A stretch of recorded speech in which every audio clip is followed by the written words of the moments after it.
Welcome to the session of drugs used to treat peptic ulcer, specifically acid secretion inhibitor. I am Saurabh Maru, Assistant Professor, GSITS, Indore.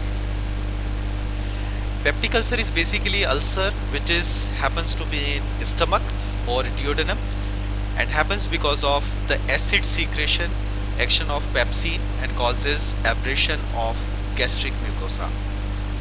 When it is in stomach, it is called as gastric ulcer. When it is in duodenum, it is called as duodenal ulcer.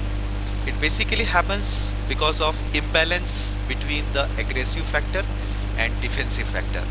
Aggressive factors includes acid and pepsin, and defensive factors are prostaglandins, mucus, bicarbonate.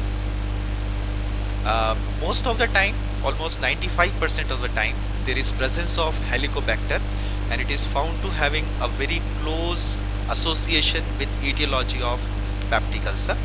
In 70% of gastric ulcer also it is present. Look on to the pathophysiology of peptic ulcer. Gastric secretion is important in this, as we have already seen. Gastric secretion causes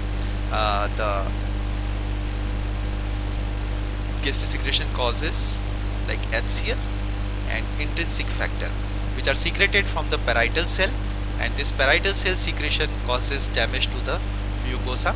Pepsinogen converts to the pepsin and digests the protein. Mucus bicarbonate, this prevents the mucus, and that's how acts as a preventive factor in the gastric secretion. So HCl is the major problematic component along with the pepsin, which may contribute in gastric ulcer. Mucus and bicarbonate prevents it. There is certain receptors which are present in gastric mucosa, which are contributing in the secretion of acid. Acid is secreted basically from parietal cell, and parietal cell contains some of the receptors like histamine receptor.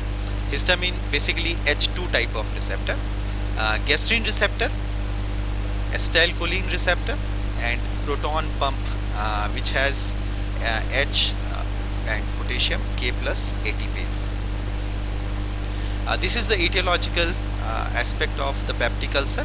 This is a proton pump which secretes H plus, and this whatever the H plus is secreted, this combines with the Cl minus, and this H and Cl combine to form HCl.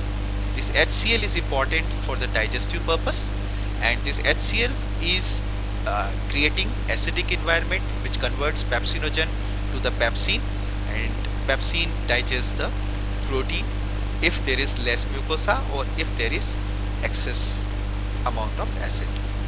This acid secretion, whatever the HCl is forming from proton pump, is stimulated by few of the receptors. One is gastrin receptor.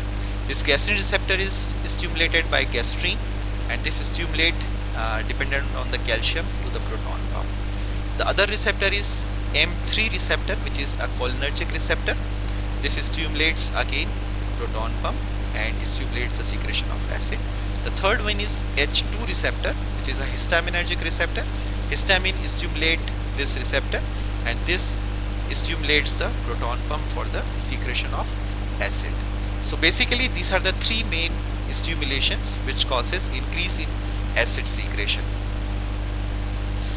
When we see the gastric mucosa, this is the portion of stomach, this is the portion of blood vessel, and this is the mucosal membrane.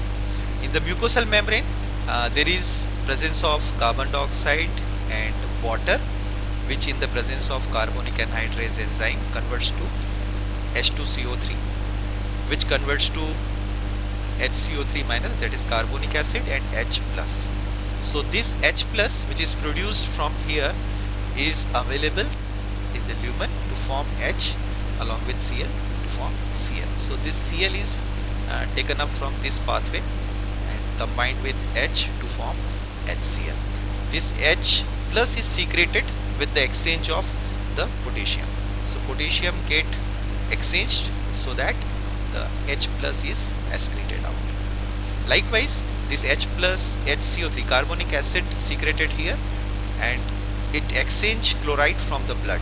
So a chloride comes from the blood, bicarbonate goes into the blood. So when there is excess secretion of acid, there is a chances of accumulation of bicarbonate or a basic environment into the stomach. If you want to treat gastric ulcer, these are the following strategies, like acid neutralizing agent can be used, anti-secretory agents can be used. Basically we are concentrating on this part. Then mucosal protective agents, eradication of H. pylori, gastric inhibitors and prostaglandin analogs can be used.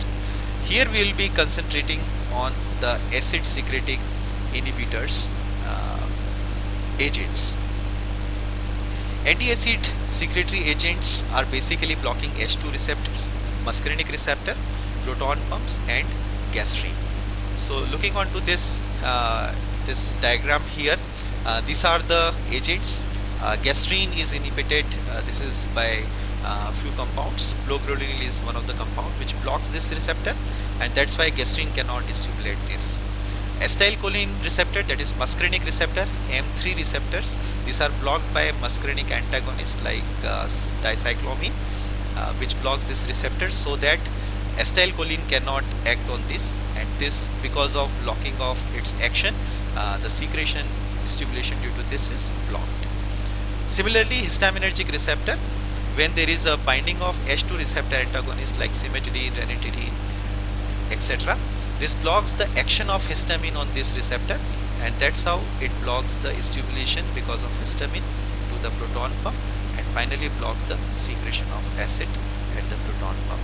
There is specific compounds which binds directly on the proton pumps. Once the proton pump is blocked, then there will be no secretion of H plus, and that's why there will be only chloride, but H plus will not be secreted, and that's how the secretion will be blocked. So this is how anti-secretory agents can block the gastric acid secretion. Here it can be seen